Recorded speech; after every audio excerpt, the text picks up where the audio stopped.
দুর্গাপুরে পুরসভা এলাকার মধ্যে কেউ বাড়ি 4 তলা বাড়ি করার পারমিশন নিয়েছেন, বাড়ি করার পর দেখা যাচ্ছে বাড়ি 5 তলা হয়ে গিয়েছে। আবার এই যে দুর্গাপুর আসানসোল উন্নয়ন পর্ষদ, সেই পর্ষদের জমি দখল করে নিয়ে কেউ বাগান করেছেন, কেউ রেস্তোরাঁ করেছেন। পর্ষদ কি করছে, পুরসভা কি করছে, সরাসরি আমার সঙ্গে অর্পণ রয়েছেন। অর্পণ, এরকম কতগুলো অভিযোগ এসেছে এবং সেই অভিযোগের ভিত্তিতে কি পদক্ষেপ হয়েছে এখনো পর্যন্ত?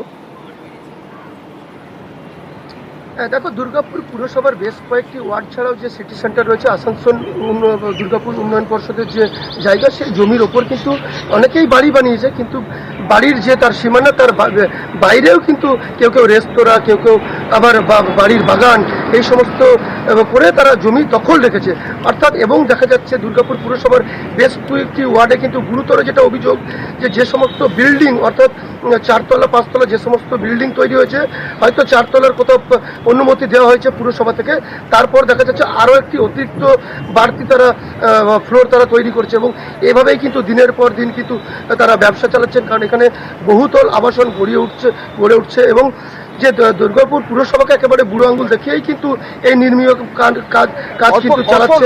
একটু জানতে চাইবো, যেখানে নবান্ন থেকে মুখ্যমন্ত্রী বলছেন যে কোনো রকম বেআইনি নির্মাণ বরদাস্ত করা হবে না, কোনো রকম ভাবে জমি জবরদখল করা যাবে না, সেখানে এই ধরনের কাজ হচ্ছে। আসানসোল দুর্গাপুর উন্নয়ন পর্ষদ কি করছে?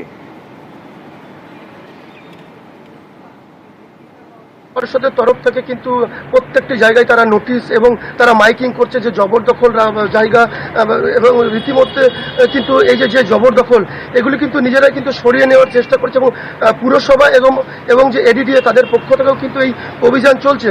পুরসভা এলাকায় যে সমস্ত ওয়ার্ডগুলি রয়েছে সেখানে কিন্তু এই যে প্রমোটার, যার বিরুদ্ধে অভিযোগ যে 4 তলার পারমিশন নিয়ে 5 তলা পর্যন্ত বিল্ডিং বানিয়ে ফেলছেন, তার বক্তব্য একবার শোনা যাক। স্যার, আমার ওটা G+4 স্যাংশন নেওয়া আছে 2019-এ। এক্সট্রা ফ্লোরের জন্য 2 বছর আগে পারমিশন জন্য আমি অ্যাপ্লাই করেছি, যদিও পাইনি। আমি ওটা কনস্ট্রাকশন করিনি, আমি শুধু শাটারিংটা করে রেখেছি এবং 2-3 মাস আগেই আমাকে ডিএমসি থেকে বলা হয়েছিল হয়তো পারমিশনটা পাবেন না। তাই আমি 2 মাস আগে থেকে শাটারিং খোলা শুরু করেছি এবং মাসখানেক আগে ওটা আমি স্টপ নোটিশ পেয়েছি। তো উপরে কোনো কাজ হচ্ছে না, কোনো কনস্ট্রাকশন হয়নি, আর এই মুহূর্তে কাজটা পুরো বন্ধ হয়ে আছে। আমরা সব খুলে খালে রেডি করে তারপর কাজ শুরু করবো। অর্পণ, আমরা শিলিগুড়িতে দেখেছি, অন্যান্য জায়গায় দেখেছি, বেআইনি নির্মাণ হলে সেই বেআইনি নির্মাণ ভেঙে দেওয়া হচ্ছে, পুরসভা ভেঙে দিচ্ছে। এক্ষেত্রে কাজ স্টপ করেছেন বলছেন উনি, আজ স্টপ করেছেন, কালকে আবার কাজ শুরু করবেন না, এই গ্যারান্টি তো কেউ দিতে পারছে না। কড়া পদক্ষেপ কি নিচ্ছে বা কড়া পদক্ষেপ করার কথা কি ভাবছে পর্ষদ? দেখো, এখনো পর্যন্ত কড়া পদক্ষেপ নেওয়ার মতো কোনো প্রশ্নই নেই। কারণ হচ্ছে পুরসভা থেকে যেটা জানানো হচ্ছে, তাদের কাছে যে অভিযোগ এসেছে এবং এই অভিযোগের ভিত্তিতে তারা একটি কমিটি গঠন করবে। এরপর কোথায় কোথায় অবৈধভাবে গড়ে উঠেছে ফ্ল্যাটগুলি, সেগুলি তারা খোঁজ খবর চালাবে এবং এই কমিটির দ্বারা তারা কিন্তু স্কুটনি শুরু করবে কোথায় কোথায় এই ফ্ল্যাট তৈরি হয়েছে। এবং দুর্গাপুরের পুরসভার আওতাধীন বিভিন্ন ওয়ার্ডে কিন্তু কয়েকশো তৈরি হয়েছে এরকম অবৈধ ফ্ল্যাট এবং প্রমোটাররা সেখানে রাজ করছে রীতিমতো। অথচ পুরসভার ইঞ্জিনিয়ার কিন্তু বলছেন একটা অভিযোগ এরকম এসেছে, শুনুন। এরকম কেউ এখনো একটা কমপ্লেন বাদ দিয়ে বাকি কোনো কমপ্লেন আসেনি যেটা কেউ বাড়িয়ে নিয়েছে। যদি অথরিটি আমাদেরকে অর্ডার দেয় যে আমাদের সব কটা জায়গায় গিয়ে খুঁজে দেখতে হবে, আমরা টিম তৈরি করে সেই অনুযায়ী খুঁজে আমরা অথরিটিকে রিপোর্ট দেবো। অথরিটি থাকবে যা ডিসিশন নেবে, আমি তো লিখে দেওয়া হবে। নিঃসন্দেহে নজরদারির অভাব রয়েছে, তো সেই নজরদারির অভাব এবার পূরণ করতে হবে উন্নয়ন পর্ষদকেই, পুরসভাকেই। কিভাবে পদক্ষেপ করবেন তা তারাই জানেন। তবে নজরদারির অভাব যেখানে, গাফিলতি যেখানে, সেখানে বিরোধীরা তো কথা বলবেই। সুতরাং রাজনৈতিক তরজাও শুরু হয়ে গিয়েছে। নকশা অনুমোদন করার পরই নির্মাণ কাজ শুরু হওয়ার কথা। পৌরসভার কাছ থেকে একটি সার্টিফিকেট নির্মাণকারী সংস্থাকে নিতে হবে যে নির্মাণ কাজটি নকশা অনুযায়ী, অনুমোদিত নকশা অনুযায়ী হয়েছে। এই আইন যদি লঙ্ঘিত হয়ে থাকে তাহলে পৌরসভার দায়িত্ব আইনের রক্ষক হিসেবে যারা এই আইন লঙ্ঘন করেছে তাদের বিরুদ্ধে ব্যবস্থা গ্রহণ করা। আমরা তো অলরেডি শুরু করেছি, সার্ভে করা শুরু করবে, এবার কোন এলাকাতে কটা এরকম অবৈধ তৈরি হয়েছে। যে ফ্ল্যাটগুলি সম্বন্ধে কমপ্লেনও আসছে সেগুলি সম্বন্ধে বিল্ডিং প্ল্যান ডিপার্টমেন্টে অবহিত করা হয়েছে। যে কমপ্লেনগুলো আসছে সেগুলো খতিয়ে দেখা হোক যে তাদের কি G+4 করা আছে, তা সত্ত্বেও G+5 করছে, নাকি তাদের কোনো প্ল্যান পাসই করা নেই তারা তুলছে। তো তদন্ত করে আগে দেখা হবে যে যদি সেরকম কোনো অবৈধ বিল্ডিং থেকে থাকে, এটা উইদাউট প্ল্যান করেছেন বা নিয়ম বহির্ভূতভাবে করেছেন, অতি অবশ্যই যা পদক্ষেপ নেওয়ার সরকারি পদক্ষেপ সেটা নেওয়া হবে। বাঁধ যতটা গুরুত্বপূর্ণ ঠিক ততটাই গুরুত্বপূর্ণ বাঁধের উপরের রাস্তা।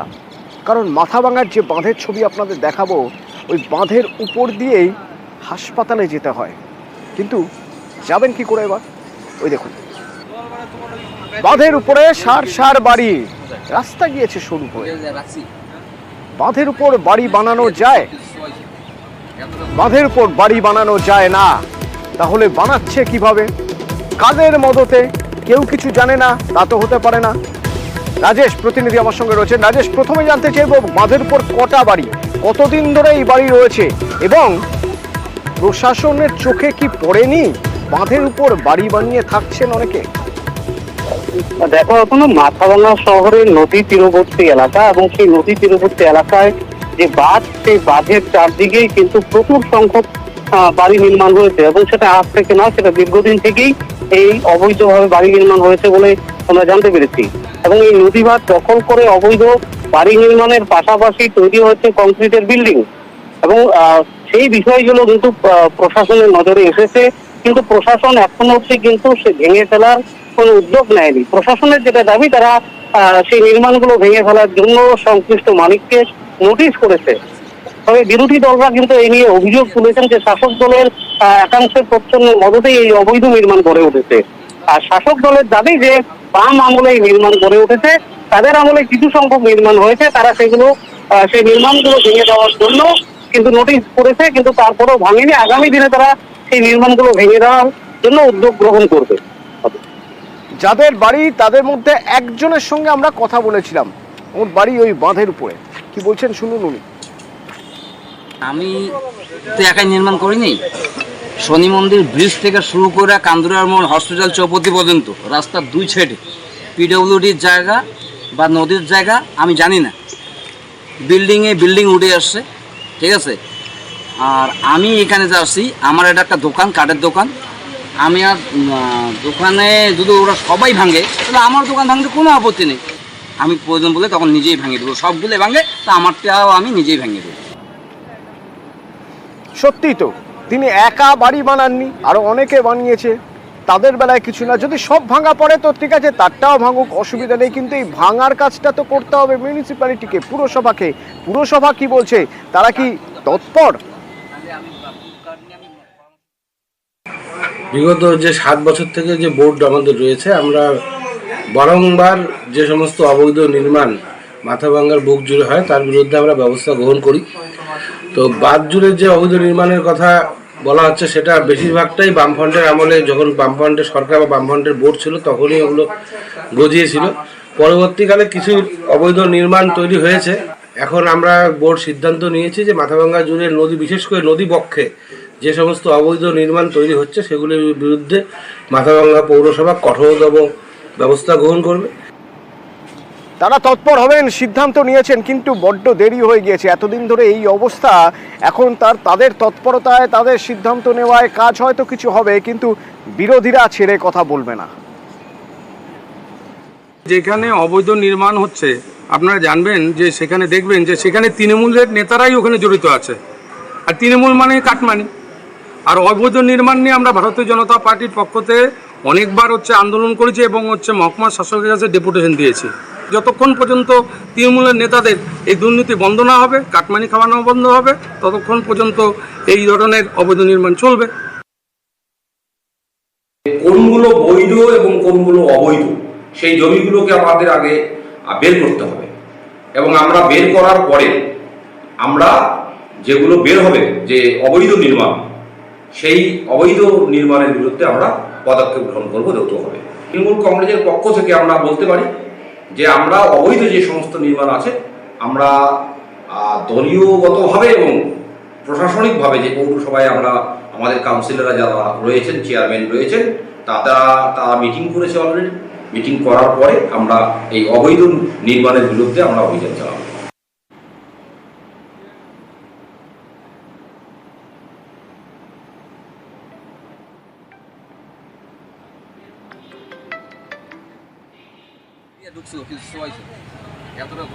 ঝুমি নদীর উপর সেতু, এই সেতু হলে লাভের লাভ তো বটেই, কিন্তু মুশকিল হচ্ছে ওই সেতু বা ব্রিজ পর্যন্ত যাবেন কি করে, তার জন্য একটা রাস্তা দরকার। তো জমি জটে সেই রাস্তা গেছে আটকে। কেন না, ওই রাস্তাটা তৈরি করতে গেলে বেশ কিছু কৃষি জমি, 4টি বাড়ি, একটি কাঠের মিল সব ভেঙে ফেলতে হবে, সব সরিয়ে দিতে হবে।